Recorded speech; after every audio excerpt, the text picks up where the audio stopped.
Bonjour à tous, je m'appelle Jeanne et bienvenue sur ma chaîne Pile à lire. Cela faisait longtemps que je voulais commencer une série de vidéos où je me concentrerai un peu davantage sur un titre de la littérature de jeunesse et j'ai décidé de commencer cette série avec un classique, Le Livre de la Jungle. Ça tombe bien, Disney en a fait un remake l'année dernière. Et tu vas en parler de ce remake? Oui, un peu. Parce que moi, j'en étais pas très contente. Je te rassure, moi non plus.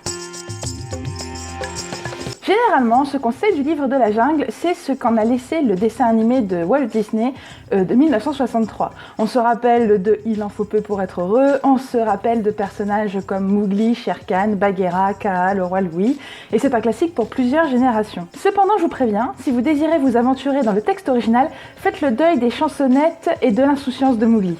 The Jungle Book est paru en 1894 et c'est l'œuvre d'un homme qui s'appelle Rudyard Kipling.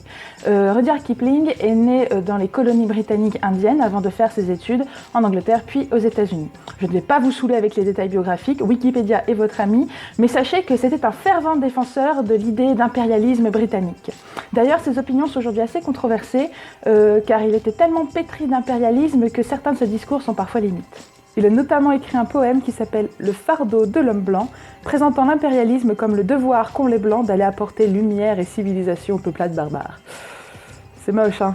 En ce qui nous concerne, on va essayer de séparer l'homme de l'œuvre, car le Livre de la Jungle a une très faible portée politique. C'est un livre composé de 7 histoires qui se passent pour la plupart dans la jungle indienne et qui sont toutes entrecoupées de 7 chansons, des textes, des espèces de comptines en vers que Kipling avait intercalés entre chaque histoire. Chacune des chansons reprend le thème du chapitre précédent, enfin de l'histoire précédente. On dirait un petit peu des génériques de fin. Et attention, spoiler! Sur les 7 histoires, il n'y en a que 3 qui concernent les aventures du jeune Mowgli. Les 4 autres histoires traitent d'un phoque blanc qui recherche un nouvel endroit pour que ses congénères puissent se reproduire loin de la cruauté des hommes, d'une mangouste sauvage adoptée par une famille de colons en Inde et qui les sauve de 2 cobras, d'un jeune dresseur d'éléphants qui a le privilège d'assister à la danse nocturne de tout un troupeau, et d'une conversation entre plusieurs animaux qui participent à la guerre et qui discutent tous de ce que c'est la peur et de ce que c'est la guerre. Inutile de vous dire que si vous êtes un amoureux des animaux, ce livre a tout pour vous plaire. On apprend non seulement plein de choses sur des animaux assez exotiques, mais en plus les histoires sont beaucoup empreintes de noblesse et de courage. Oui, mais on s'en fout! Parle-nous de Mowgli, de Bagheera, de Baloo, du roi Louis. Est-ce que Disney s'est beaucoup éloigné du texte original? Spoiler alert, si vous ne voulez pas connaître le texte original, je vous invite à arrêter maintenant cette vidéo et à retourner à vos occupations. C'est bon? On peut y aller? C'est parti. Les 3 histoires qui parlent de Mowgli sont les histoires d'un jeune garçon qui essaye de savoir à quel monde il appartient. Il est recueilli par une meute de loups étant petit, car Shere Khan a assassiné son père, le bûcheron, et dans la loi de la jungle, c'est complètement interdit de tuer des humains, car les humains sont les créatures les plus faibles qu'ils soient. Les tuer est digne de mépris. Ils n'ont pas de fourrure, pas de griffes, pas de crocs, ils ont à peine des bâtons pour se défendre, et du coup, c'est vraiment méprisable de tuer des humains. Or, Shere Khan n'hésite pas à s'attaquer à des hommes, et ce qui en fait un personnage très méprisé par tous les animaux de la jungle. Les loups recueillent donc Mowgli, ce qui signifie petite grenouille, et l'accueillent parmi eux grâce à Bagheera d'abord, une panthère qui offre à Shere Khan de lui chasser un bœuf en échange de la vie de Mowgli, et de Baloo, qui se prononce en faveur du sauvetage de l'enfant. Des années plus tard, Shere Khan revient et manipule les plus jeunes membres de la meute afin de renverser le chef en place, Akela, qui commence à se faire vieux. Son but est évidemment de récupérer Mowgli car il ne supporte pas l'affront qui lui a été fait de ne pas pouvoir croquer cette petite tête humaine. Un conseil se tient au sein de la meute et Mowgli décide par lui-même de quitter la meute de loups afin de protéger les siens et de ne pas attirer Shere Khan au milieu des loups. C'est Bagheera qui décide de l'accompagner jusqu'au village des hommes où Mowgli est censé être en sécurité. Donc déjà, grosse différence, Mowgli est d'accord pour quitter la jungle. Il est ok. Son but, c'est de protéger les loups et de ne pas leur en tirer plus de problèmes. Il sait bien que de toute façon, il n'est pas à sa place dans la jungle et qu'il a autre chose à faire qu'être ici. Il n'arrive pas à trouver ce qu'il est vraiment et à quoi il sert. Du coup, partir, certes, ça lui déchire le cœur, mais c'est son devoir. C'est un geste plein de courage et de noblesse. La loi de la jungle, dans le texte de Kipling, est quelque chose de très strict. Malheur à celui qui enfreindra les lois. Baloo est le grand sage de la forêt. Et oui, on est loin du mec paresseux et débonnaire. Et c'est lui qui enseigne aux plus jeunes la loi de la jungle. Mowgli est d'ailleurs son élève préféré, car il apprend tout très vite, il est insatiable de connaissances, alors que ses frères loups, dès qu'ils ont appris le cri de la meute, ils arrêtent les études et puis ils passent à autre chose. Cependant, il n'est pas forcément sympathique. Ça a beau être un tuteur qui aime beaucoup Mowgli, il n'hésite pas à lui foutre des baffes à coups de grosses pattes d'ours dans sa tête de petit garçon quand il fait une connerie. Oui, on est au 19e siècle encore et les châtiments corporels dans les écoles, ça a toujours lieu. Cependant, il devient fou d'inquiétude le jour où Mowgli est kidnappé par les Bandarlog, une bande de singes complètement stupides et dangereux à cause de leur stupidité. Et lui et Bagheera vont traverser la forêt et avec l'aide de Kaa sauver Mowgli des singes. Pas de roi Louis, pas de petites chansons, pas de désir de récupérer le feu, ça c'est complètement une invention de Disney. Cette scène d'ailleurs n'est pas dénuée de racisme latent. Le roi Louis tient son nom du célèbre trompettiste Louis Armstrong. D'ailleurs, sa scène, c'est une scène qui swing bien, etc. Seulement, rajoutez à ça qu'en version originale, il a un accent black, mais caricatural, et que la chanson parle du fait qu'ils ne sont pas vraiment des hommes et qu'il attend de découvrir le feu, c'est franchement limite. Dans la troisième histoire, Mowgli arrive au village des hommes et il est adopté par un couple n'ayant pas eu d'enfant. Dans le village, tout le monde le trouve un peu bizarre. Enfin, c'est un enfant sauvage qui a grandi dans la forêt, qui n'arrive pas à comprendre les us et coutumes des hommes. Et même avec la patience de sa mère adoptive, Mowgli n'arrive pas à s'intégrer du tout. On l'accuse même de sorcellerie.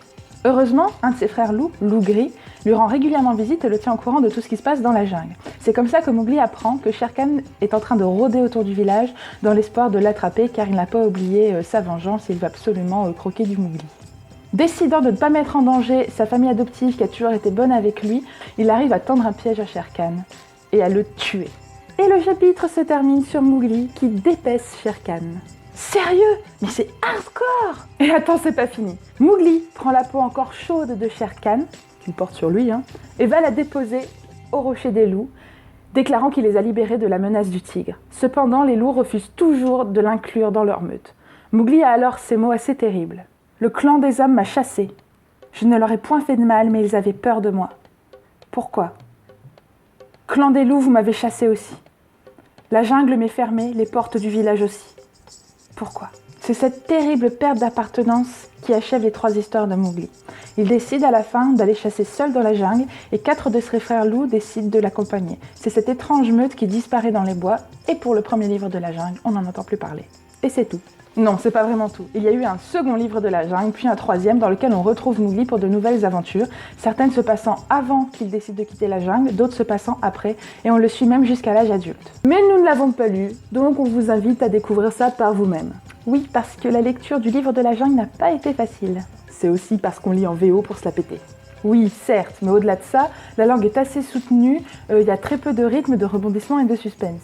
Les histoires, que ce soit celles de Mowgli ou les autres, ont un schéma assez classique qui les rapproche presque du conte oral. Et ce genre d'histoire, généralement, ça passe ou ça casse.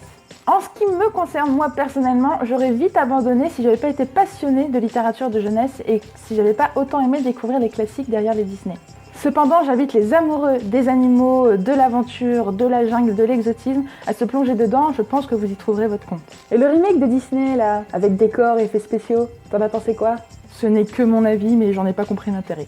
À part remuer la nostalgie des adultes en saupoudrant avec 2-3 nouvelles choses, mais en remettant la même musique derrière, en changeant la fin de l'histoire pour qu'elle n'ait plus aucun sens, enfin vraiment, j'ai pas compris l'intérêt. D'ailleurs, je suis assez en colère contre Disney, qui il y a encore quelques années était un studio novateur qui proposait de nouvelles choses, de nouveaux schémas d'histoire, etc. Et là, tous ces remakes qui sont là que pour refaire des sous, je suis absolument contre. Oui, même celui de La Belle et la Bête, alors que c'est mon film préféré et que j'adore Emma Watson, je pense même pas que j'aurai envie de le voir parce que j'ai trop peur d'être dégoûtée, quoi.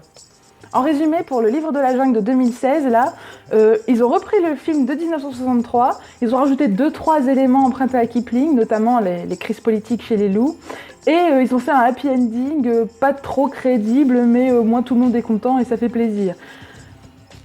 En fait, j'ai trouvé que c'était une espèce de Roi Lion 2. Ils ont voulu remettre des histoires, un peu une espèce de quête pour revenir au début et prendre la relève du chef, etc., assumer ses responsabilités comme dans le Roi Lion. Sauf que c'est pas le Roi Lion, c'est le livre de la jungle. Et ça, franchement, ça a pas pris, quoi. Puis le pauvre gamin qui a tourné tout le film sur des fonds verts, là, franchement, chapeau, quoi. N'hésitez pas à me dire ce que vous en avez pensé si vous avez vu le film, parce que je suis très curieuse d'en discuter avec plus de monde. En résumé, le livre de la jungle est bien plus qu'une histoire gentillette où un jeune garçon fait un caprice pour pas faire ce qui le mettra à l'abri. C'est une histoire pleine de noblesse, de dignité et de courage au sein d'une communauté vaste et complexe.